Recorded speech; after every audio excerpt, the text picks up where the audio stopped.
맛있는 HSK, 여러분 HSK도 맛있을 수 있습니다. 안녕하십니까, 박현성 강사입니다. 여러분 오늘은 어느덧 9번째 시간입니다. 기존 강의에서 선생님 정말 기가 막힌 강의를 했거든요. 명언을 정복하는 방법에 대해서 얘기를 했습니다. 자, 혹시나 이렇게 HSK 5급을 공부한다고 하시더라도 명언이 좀 힘들다 하시는 분들은 이 앞강의를 보셔도 충분히 도움이 될 것 같습니다. 참고해 주시면 좋겠습니다. 됐죠? 자, 그럼 오늘은 선생님이 HSK를 맛있게 하기 위해서 어떤 것들을 카트에 담아왔는지 한번 살펴보도록 할까요? 자, 오늘의 재료 보도록 하겠습니다. 직업입니다. 그죠?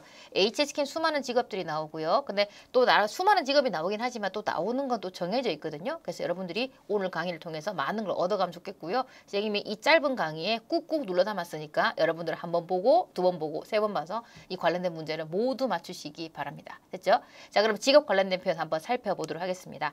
자, 그럼 여러분 보세요. 첫 번째 뭐가 들어갔냐면 후우위엔이 들립니다. 사실 후우위엔이 정답으로 나온다기보다는 사실 요 밑에 있는 표현들이 정답으로 나올 때가 좀 많아요. 자, 후우위엔은 일종의 호칭이죠. 직업에 의해서 호칭입니다. 듣기 듣자마자 시작합니다. 후우위엔 하게 되면 종업원이라는 뜻이거든요. 그러면 이 종업원들이 보통 어디에서 일하고 있느냐 하고 혹은 그들은 무엇을 하고 있느냐라고 해서 장소와 행위에 관련된 문제가 좀 나오는 편인데요. 자, 종업원이 일하는 곳은 보도록 하겠습니다. 찬팅, 식당이죠. 펑걸, 식당입니다. 자, 밥이 있죠. 자, 차는 원래 보통 우리가 식사라고, 자, 밥의 고급진 표현이죠. 그 다음에 또 어디 있냐면 빈관, 호텔입니다. 자, 판디엔도 호텔이고요. 지오디엔 술집 아니고 호텔입니다. 지오디엔은 사급 필수 단어 목록에는 없는 단어이지만 요즘에 시험에 너무 당당하게 나오거든요. 왜냐면 여러분들이 요거를 읽어줬을 때 못 듣지는 않을 거니까요. 알겠습니까? 다시 한 번 더. 후위엔 종업원이라고 부른다면 여기는 식당이거나 호텔입니다. 장소는 그것만 기억하시면 됩니다. 좀 신기한 건 뭐냐면 이 5개 중에서 딱 하나밖에 없어요. 그럼 뭐다? 신나게 문제 풀어주시면 됩니다. 있죠. 그럼 일단 크게 장소를 2개 말씀드렸습니다. 식당과 호텔이라 말씀드렸어요. 자, 그렇다면 조금 디테일하게 들어갈 수 있는 건 뭐냐면 식당에서 여러 가지 행동들이 좀 많이 발생하는데요. 그 중에 하나가 뭐냐면 디엔사이라고 해서 자, 요리를 주문한다 말 나올 거고요. 행동은 아니지만 식당이라 생각한다라면 웨이더라고 해서 음식의 맛이란 단어가 빠질 수가 없겠죠. 자, 더 많은 단어들이 있긴 하지만 오늘은 상당히 심플하게 정리해봤으니까 요것만 정리해주면 좋겠습니다. 종업원 불은 뭐다? 식당과 호텔이다. 자, 요것만 기억하면 되겠습니다. 됐나요? 자, 그 다음 두 번째 단어 볼까요? 두 번째 뭐가 있냐면요. 쇼호위엔. 자, 쇼. 좀 어렵죠? 호가 있습니다. 쇼는 팔다고요. 호어는 물건이에요. 그러면 물건을 파는 사람이니까 이거는 여기서 판매원이 될 수 있겠죠. 근데 우린 또 이제 일상생활에서 판매원 이렇게 부르진 않죠. 역시도 뭐 우리는 보통 이렇게 부르죠. 저기요 이렇게 부르긴 하겠지만 뭐겠습니까? 판매원이라고 하시면 보통 뭐다? 물건을 파는 곳이니까 쇼핑하는 상점을 고를 수가 있겠죠. 쇼호위엔이 들린다라면 우리는 뭐다? 장소로는 샹디엔과 그 다음에 꼬우가 사급 단어죠. 쇼핑하다, 중시는 중심이니까 센터라고 해서 쇼핑센터 혹은 행위로 간다라면 꼬우를 골라주시면 되겠습니다. 됐죠? 자, 그리고 보시면 보세요. 종업원 들리면 이거 고르시면 되겠고요. 또 중요한 건 종업원이 있는 곳에 나오는 단어가 뭐가 있냐면 요 단어가 있습니다. 진짜 중요한 단어죠. 자, 쿠안이라고 할 겁니다. 자, 쿠안은 쌤 일단 오늘 하나만 소개할 건데요. 추가라도 설명드릴게요. 자, 쿠안에 일반적으로 잘 나온 게 뭐냐면 돈이라는 것에 어려운 표현이 많이 나옵니다. 자, 돈을 어렵게 말해야 여러분들이 못 알아들을 것이고 못 알아들어야 시험을 망할 것이고 시험을 망해야 시험을 한 번 더 보는 거니까 요거 이렇게 내는 거죠. 우리는 그럴 수가 없지 않습니까? 우리의 돈 시간은 소중하니까. 그죠? 자, 한 번에 기억합시다. 자, 쿠안은 돈입니다. 그러면 시험에 잘 나오는 표현은 뭐냐? 후쿠안이라고 해서 돈을 지불하다. 금액을 지불하다 혹은 취관, 취는 취한다 뜻인데 현금을 인출해 오다라고 해서 많이 쓸 겁니다. 요거 꼭 한 번 더 기억해 주시면 좋겠어요. 알겠죠? 자, 추가로 하나 설명드린다면 뭐냐면 여러분 이런 게 있습니다. 관시라는 단어가 있습니다. 관시는 어떤 옷의 모델과 디자인을 말하죠.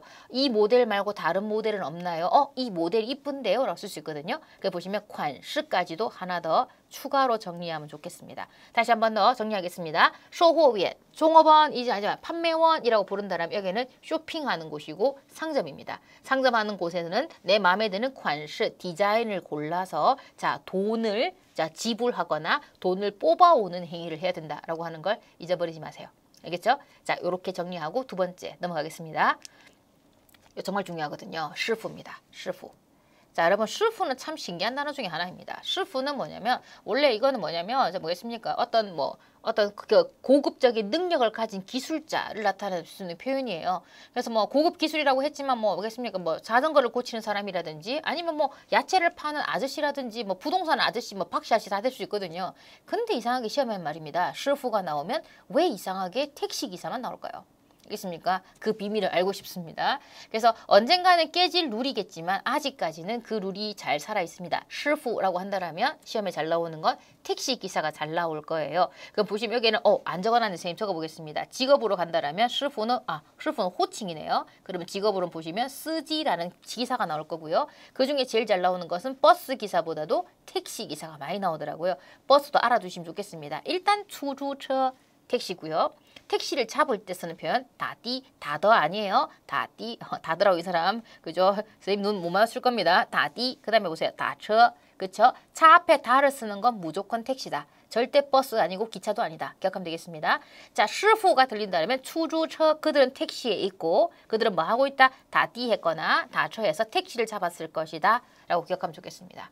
그리고 택시 타고 잘하는 게 뭐냐? 보통 공항을 많이 가더라고요. 공항 갈 때 그런 거 알죠? 기사님 시간이 없어요. 라고 얘기 많이 하더라고요. 여러분이 정말 외우지 못하는 표현, 하지만 시험은 죽자고 내는 표현. 자, 이때마다 들은 생각 들죠? 누가 이기나 해보자. 이 느낌인 거죠. 여러분이 이기셔야죠. 됐죠? 라이프지가 있습니다. 네가 와도 도착하지 못한다. 시간이 촉박하다. 시간이 빠듯하다.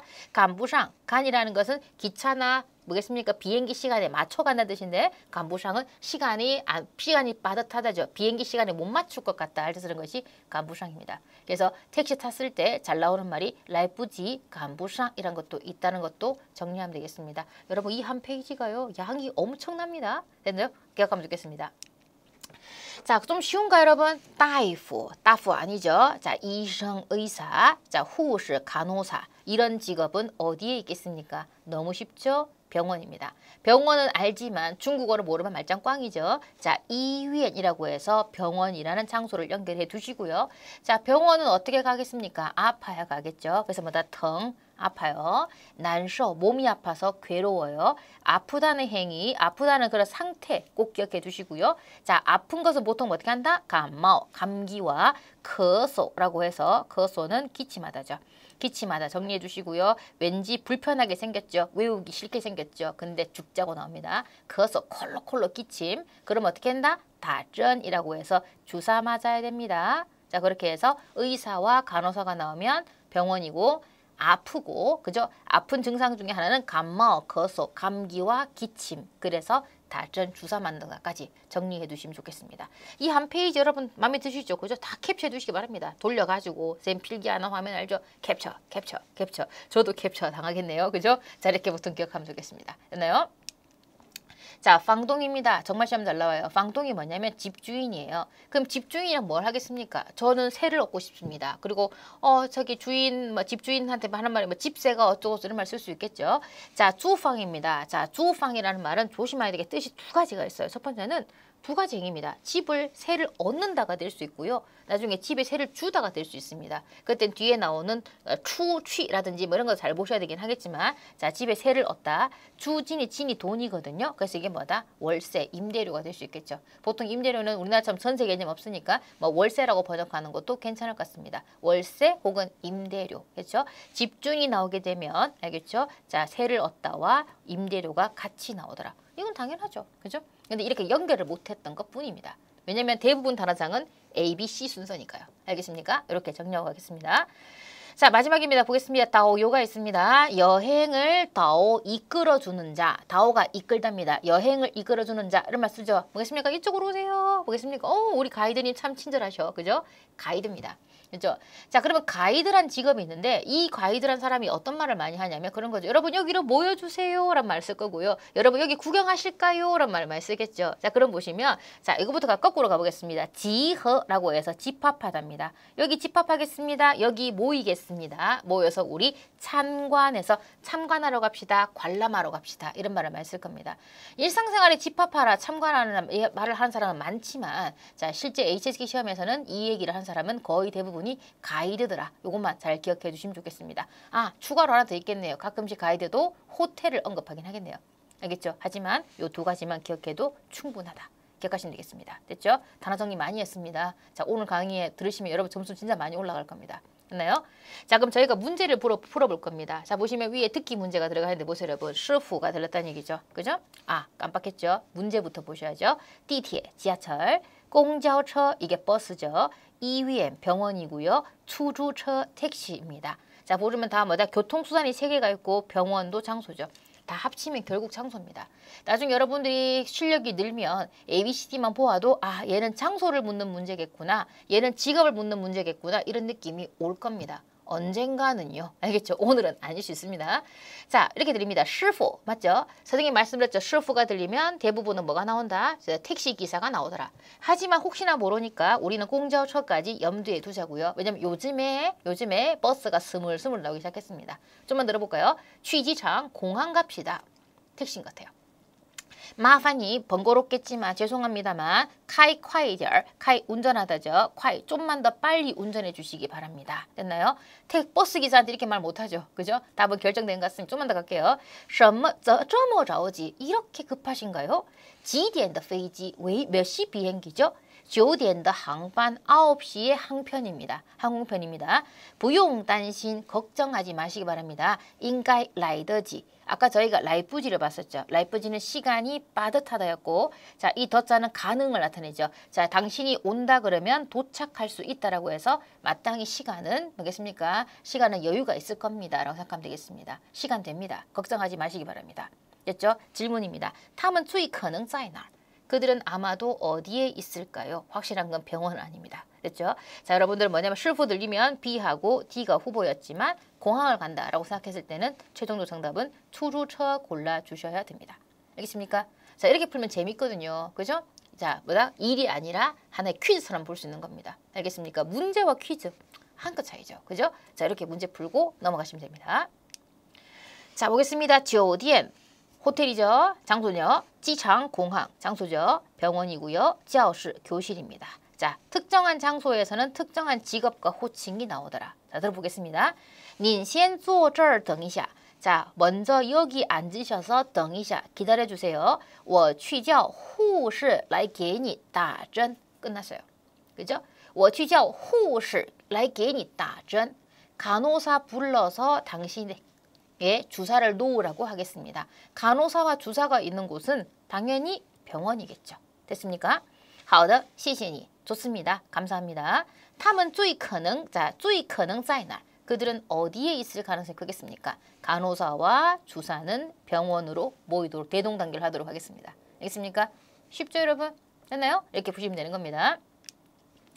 자, 校长, 교장 선생님, 叔叔, 삼촌, 그 다음에 房东 하면 집주인, 邻居, 오늘 새로운 단어네요. 邻居는 이웃이죠. HSK가 사랑하는 단어, 이웃 나왔습니다. 자, 보겠습니까? 어떤 사람이 나온 거죠. 사람이 나왔습니다. 직업일 수도 있고 어떤 관계일 수도 있다고 생각을 합니다. 자, 보겠습니다. 刚刚是谁敲门? 刚刚, 방금, 谁敲门? 자, 이 단어 사급 단어인데 여러분들 유독 외우기 어려워하더라고요. 잊어버리지 마세요. 이 단어는 장문에도 나옵니다. 여러분이 쓸 수 있어야 됩니다. 해석도 안 되는 쓸 수 있을까요? 안 됩니다. 그죠? 자, 꼭 기억하시기 바랍니다. 방금 谁敲门 누가 노크를 했지? 라고 말을 했습니다. 그랬더니 房东 이렇게 좋은 문제가 있습니까? 집주인 됐나요? 방금 집주인이었어. 他来提醒我们 提醒은 상기시키다 뭐 이렇게 되겠죠. 그는 우리에게 상기시켜주러 왔어. 뭐냐면 위에 뒤. 자, 한 달의 달력의 마지막 끝에 있는 거니까 월말이죠. 월말에 지어 내다 납부하다 下半年 하면은 반년인데 下 아래에 있는 것이죠. 하반기에 방주 하면 임대료를 내라고 우리한테 상기시켜주러 왔어. 너 임대료 내야 돼. 월세 내야 돼. 라고 하는 걸 우리한테 까먹지 말라고 티싱해주러 왔어. 이렇게 되겠죠. 질문입니다. 问敲门的人是谁? 라고 해서 자, 꼬개오라고 그랬죠. 노크하는 사람은 누구였습니까? 노크한 사람은 집주인이었습니다. 들리는 단어가 A밖에 없습니다. A밖에 없는데 A, B, D를 고르신 분들은 안 되죠. 알겠습니까? 안 됩니다, 여러분. 자, 이렇게 막 가시면 안 됩니다. 그래서 여러분들은 자, 올바른 길만 가셔야 됩니다. 선생님이 안내하는 올바른 길만 가시면 여러분들은 고득점 받을 수 있습니다. 알겠습니까? 이렇게 본다고 생각하면 되겠고 정답은 房东 골라주시면 돼요. 알겠죠? 그렇습니다, 여러분. 어떻습니까? 그죠? 자, 아주 빠르게 흘러왔죠. 근데 여러분 아세요? 선생님이 진짜 많이 꾹꾹꾹 눌러놔봤습니다. 카트 터지기 일보 직전이거든요. 그래서 만약에 여러분들이 오늘 이걸 소화하기 힘드시다고요? 내일 한 번 더 보면 되지 않겠습니까? 사실 내일 보는 것보다 3일 뒤에 보는 게 좋습니다. 단기 기억은 3일 가거든요. 그래서 단기 기억이 사라지려고 할랑말랑 할 때 한 번 더 복습해주면 정말 좋을 겁니다. 됐습니까? 자, 오늘 강의 마음에 들었다면 여러분 좋아요 눌러주시면 좋겠고요. 그게 그 선생님에게 큰 힘이 됩니다. 아, 깜빡했네요. 여러분, 선생님이 다음 강의 이제 소개를 해야 되겠죠. 다음 강의 요리 재료는 뭘까요? 알겠죠? 매번 선생님이 알려드렸는데 이번에는 여러분들에게 궁금증으로 남겨두려고 합니다. 그래야지만 선생님을 좀 기다릴 것 같아서요. 알겠습니까? 자, 선생님은 여러분께 다음 강의에 좀 더 알찬 내용과 더 재밌는 내용으로 여러분과 만나뵙도록 하겠습니다. 여러분 수고하셨습니다.